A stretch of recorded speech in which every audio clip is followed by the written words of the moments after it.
बिस्मिल्लाहिर्रहमानिर्रहीम अस्सलाम वालेकुम रहमतुल्लाह। आखिरकार chief justice Lahore high court के पास पटिशन लग गई है मरियम नवाज़ के ख़िलाफ़, जिसमें नाअहली की तलवार की option chief justice of Pakistan, chief justice Lahore high court के पास मौजूद है और किसी वक्त भी उनकी जानिब से ये तलवार चलाई जा सकती है। आप ज़रा इमेजिन करें कि इस वक्त पंजाब की सूरत हाल क्या है। पंजाब के अंदर स्कैंडल दर स्कैंडल सामने आ रहे हैं और अब जो स्कैंडल सामने आया ये इतना खौफनाक है, इतना खौफनाक है कि इनकी जानिब से जो दावे किए जाते हैं, बड़े बड़े इनकी जानिब से नारे लगाए जाते हैं कि पंजाब के अंदर हम सेहत का निज़ाम, तालीम का निज़ाम, ट्रांसपोर्ट का निज़ाम और बिजली का निज़ाम, हर चीज़ के अंदर कम्युनिकेशन यानी कि सड़कों का निज़ाम, ये इनकी जानिब से बातें की जाती हैं। लेकिन अगर आप सेहत का ही हाल देख लें तो पंजाब के अंदर अब ये जो स्कैंडल सामने आया, जिसको BBC ने बाकायदा रिपोर्ट किया और उसके बाद पूरी दुनिया के अंदर वो वायरल हो गया और ये पंजाब गवर्नमेंट पाकिस्तान की बदनामी का बायस बनी है। एक तरफ आपको होता है पाकिस्तान इस वक्त आलमी इंटरनेशनल लेवल के ऊपर डिस्कस हो रहा है कि पाकिस्तान ने अमेरिका ईरान के दरमियान दोस्ती के लिए एग्रीमेंट के लिए काम किया और इनके दरमियान मामलात की बेहतरी के लिए ये डील करवा रहे हैं। उधर पंजाब की गवर्नमेंट की नाअहली, नालायकी और निकम्मेपन की इंतहा ये है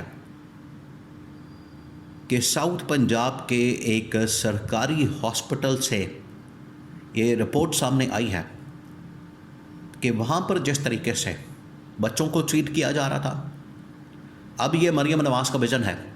क्योंकि आपको पता है यहाँ पर हर चीज़ मरियम नवाज़ के विजन के खाते में डाल दी जाती है या शहबाज शरीफ के खाते में डाल दी जाती है। कोई अचीवमेंट होती है, उसका क्रेडिट लेने के लिए ये फ़ौरन पहुंच जाते हैं। आज ये जो इतना बड़ा स्कैंडल सामने आया है तो इसकी तबाही, इसकी बर्बादी की ज़िम्मेदारी, स्कैंडल की ज़िम्मेदारी भी इन्हें लेनी चाहिए और इसके ऊपर रिज़ाइन करना चाहिए, इस्तीफ़ा देना चाहिए, जो कि लोगों की इस वक्त डिमांड है।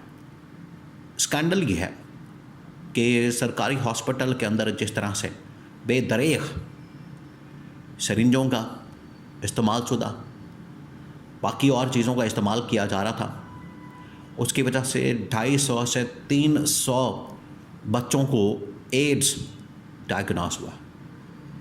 अब ये इतनी ख़तरनाक चीज़ है कि दुनिया के अंदर ये बीमारी ख़त्म हो चुकी है। दुनिया ने इस तरह से इस बीमारी के ऊपर काबू पाया, उन्होंने इस तरह से निज़ाम कायम किया, इस तरह से इसके ऊपर काम किया कि दुनिया के अंदर से ये बड़ी ख़तरनाक चीज़ है, बड़ी ख़तरनाक बीमारी है। बिल्कुल उसी तरीके से जिस तरीके से कैंसर है, ये बिल्कुल उसी तर्ज की एड्स की बीमारी है। ज़िंदगी फिर ख़त्म हो जाती है। तो दुनिया ने इसके ऊपर काम करके, वर्किंग करके इसको दुनिया से ख़त्म किया। लेकिन पाकिस्तान के अंदर हालात ये हैं, सफाई का निज़ाम, इंतज़ामी मामलात, ये तमाम चीज़ें आज एक बार फिर से वहाँ पर साउथ पंजाब के अंदर ये एड्स डायग्नोज होने का इंकशाफ हुआ है और 5-10 केसेस नहीं हैं, 2-4 केसेस नहीं हैं, 250 से 300 केसेस, जो कि पंजाब गवर्नमेंट की नाअहली के ऊपर एक बहुत बड़ा सबूत है।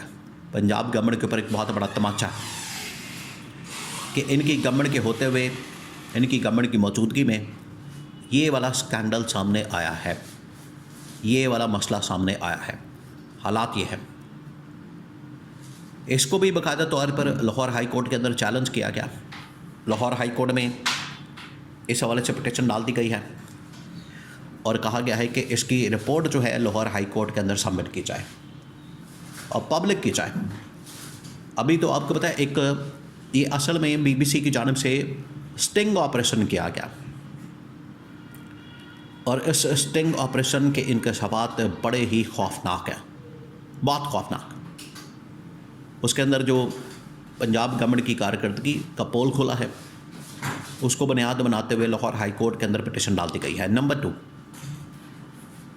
लाहौर हाई कोर्ट के अंदर मैं शराफत जो कि पीटीआई के खिलाड़ी, उन्होंने भी इलेक्शन कमीशन ऑफ पाकिस्तान को बाउंड करने के लिए पिटिशन यहाँ पर डाल दी है कि धांधली के ऊपर ज़्यादा से ज़्यादा 2 महीने,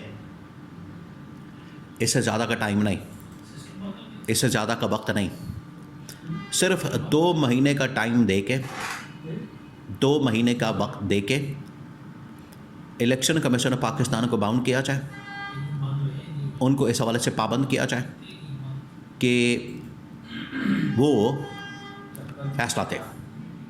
ये अब इलेक्शन कमीशन ऑफ पाकिस्तान को बाउंड करने के लिए लाहौर हाई कोर्ट के अंदर पिटिशन डाल दी गई है।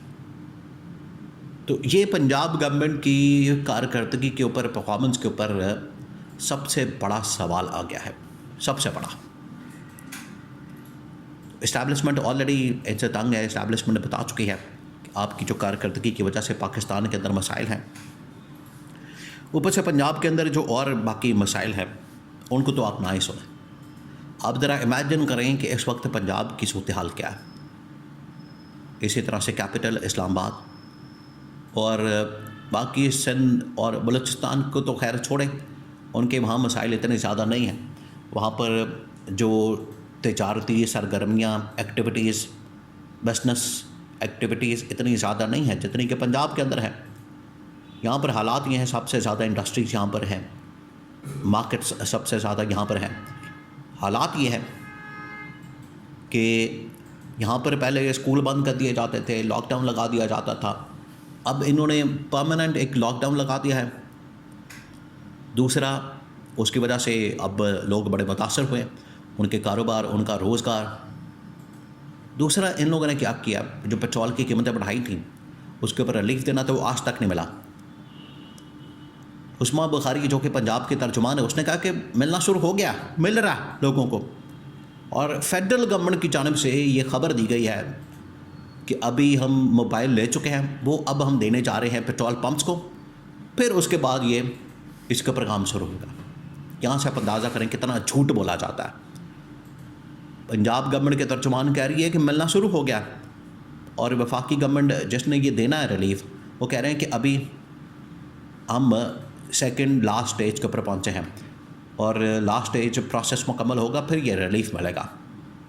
इस किस्म का झूठ फैलाया जाता है, लेकिन इनका ये तमाम झूठ बंद होने वाला है। इनकी कारकर्दगी का जो पोल खोला है उसको लाहौर हाई कोर्ट के अंदर भी चैलेंज कर दिया गया है, और इलेक्शन कमीशन पाकिस्तान के अंदर भी मैं शराफत ने पूरी की पूरी धांधली की जितनी भी रिपोर्ट है और एविडेंस है और फॉर्म 47-45 वो सारे के सारे सबमिट करने का फ़ैसला कर लिया। अब ये जो डिस्क्वालिफिकेशन की तलवार है, ये मरियम नवाज़ के ख़िलाफ़ किसी वक्त भी चल सकती है।